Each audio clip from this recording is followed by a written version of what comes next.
The gold leaf on the ceilings of those Greenwich mansions doesn't just reflect light. It hides a darkness that most people spend their entire lives trying to buy their way into. My name is Clara, and for nearly 4 decades, I was the woman standing in the shadows of the world's most powerful bedrooms, watching the American dream unravel in slow motion. I wasn't just there to check pulses or manage IV drips. I was the silent observer of a tragedy that no one talks about in the Forbes 400 list. I have lived inside fortresses of glass and stone, where the air was thick with the scent of expensive lilies and the cold, sharp tang of absolute isolation. I've held the hands of men who owned city blocks, but couldn't convince a single soul to visit them without a legal summons. I've watched 87 empires turn into dust at the moment of a final breath.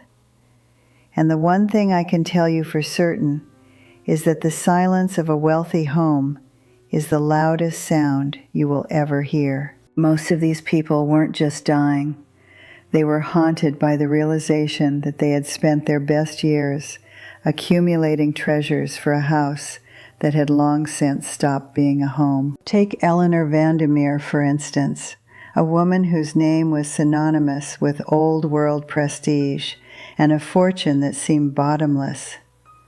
I moved into her 12,000 square foot estate in the fall of 1973, a place so massive that the staff used intercoms just to find one another.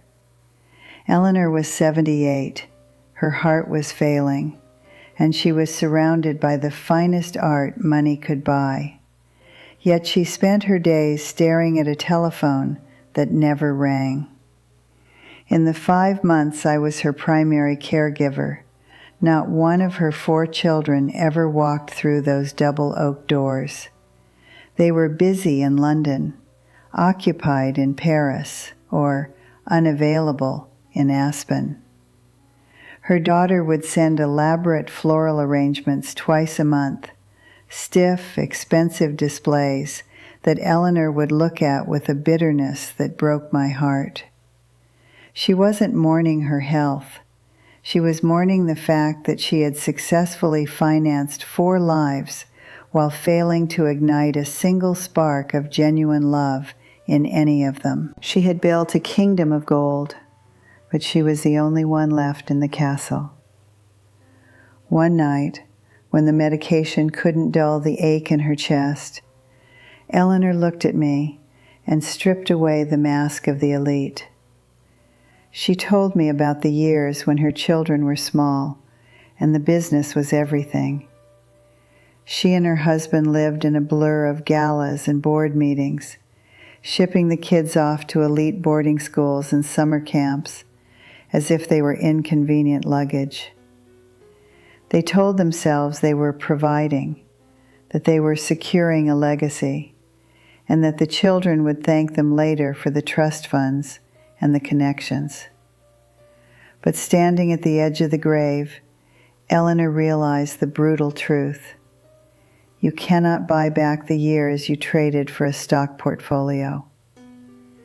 She looked at me with eyes that had seen everything and said, "Clara, I gave them a world of luxury, but I never gave them a mother. Now they have the luxury, and I have this empty room." I was the one who held her hand when the end came. Her children arrived only after the lawyers called to discuss the will. You might be sitting there right now, justifying your own long hours and missed dinners with the same noble-sounding lies that Eleanor once used.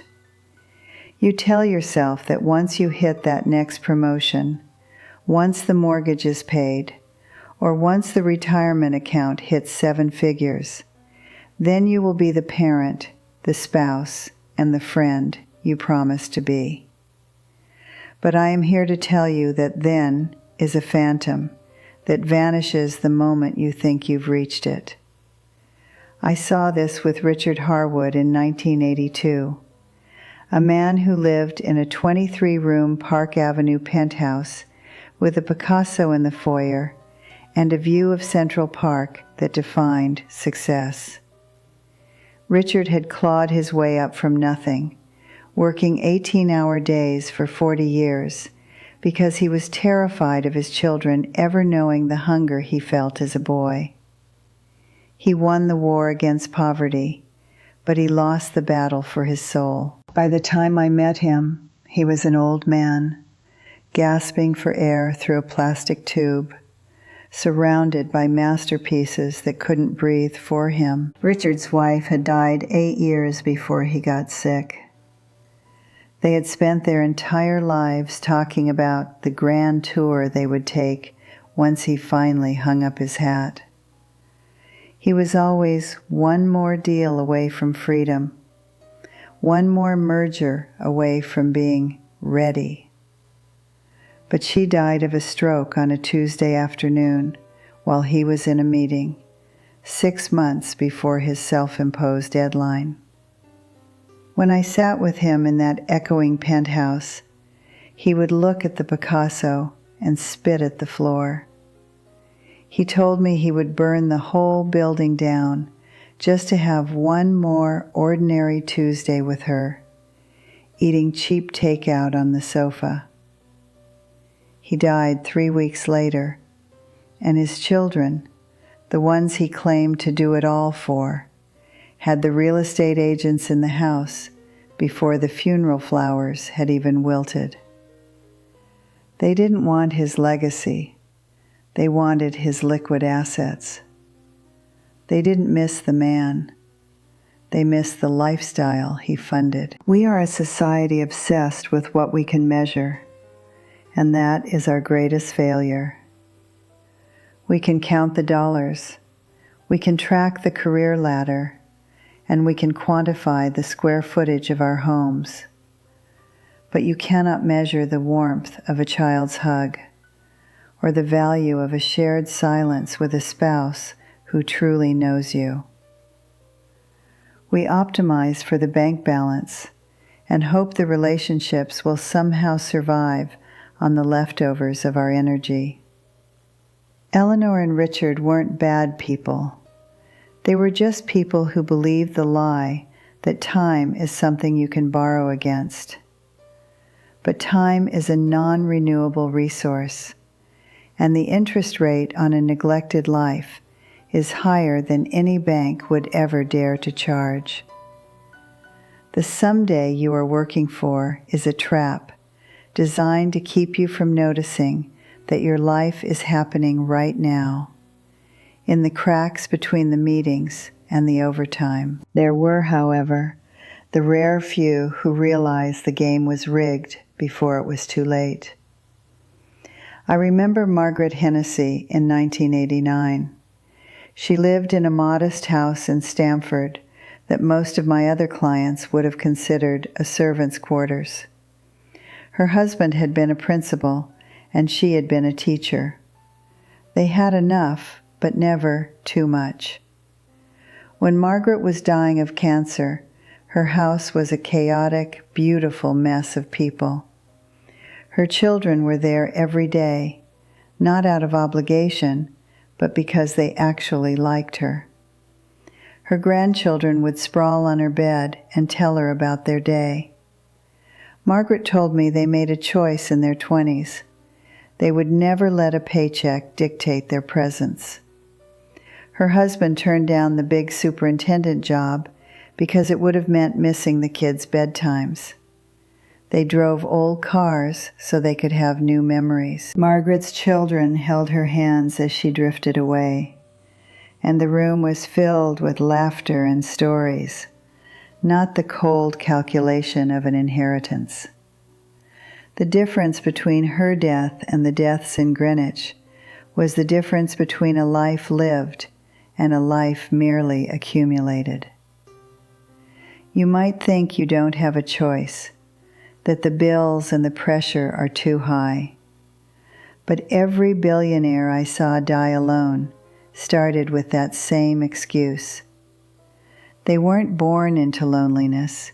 They built it, brick by brick, with every "I have to work late, and we'll do it next year." Margaret and her husband had the same bills, but they had the courage to say no to the money so they could say yes to the moments. In nearly 40 years of hospice care, I have never heard a single soul wish they had spent more time at the office. I often think about James Whitfield, a man worth over $100 million, who somehow kept his family whole. He told me that when he was 42, his best friend died of a heart attack at his desk. That funeral changed everything for James. He sat down and calculated exactly what he needed to be comfortable. Not powerful, just comfortable. He found his number, and then he walked away from the rat race. He let the younger guys chase the prestige, while he went home to coach Little League. His peers called him unambitious, but while they were on their third divorces and their children were in rehab, James was at the beach with his grandkids. He told me that leaving money on the table was the only way he could ever afford to sit at the table with the people he loved. James lived to be 91, and he died with a smile that I will never forget. He understood that the real wealth of a man is the number of people who actually want to be in the room when he leaves it. I am 92 now, and I've seen the end of the road more times than I can count. I have watched the American dream turn into a nightmare of isolation for those who forgot that the point of a house is the people inside it. You have to decide right now what your number is. You have to decide when enough is enough, because the people who love you won't wait forever for you to finish your work, and the clock doesn't care how important your meetings are. I'm not telling you to be lazy. I'm telling you to be intentional.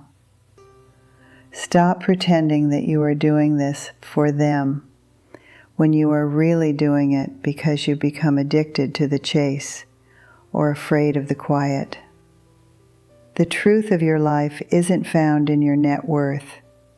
It's found in the silence of your home at the end of the day. Is that silence peaceful, or is it hollow? James Whitfield chose 50 years of life over 50 years of status. He chose to be a father instead of a legend. And at 91, he was the only truly successful man I've ever known. The end is coming for all of us. And at 92, I can see it clearly. I don't care about the mansions I lived in or the famous names I cared for.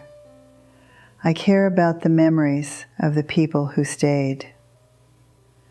Don't wait until you're in a hospital bed to realize that you traded the only thing that mattered for a pile of gold that can't buy you a single hour of extra time. The people you love are in the other room, or they are a phone call away. Go to them, be with them. Not after the holidays, not after the promotion, now. Because someday is a graveyard of intentions, and you deserve a life that is full before it is over. I've said what I needed to say, and my energy is fading. The girl who helps me with these recordings says I should ask you to subscribe, though I'm still not quite sure how all this works. I just hope my words reached you before it was too late. If you're still breathing, you still have the power to change the ending of your story. Don't let your legacy be a bank account and an empty room. Choose the people.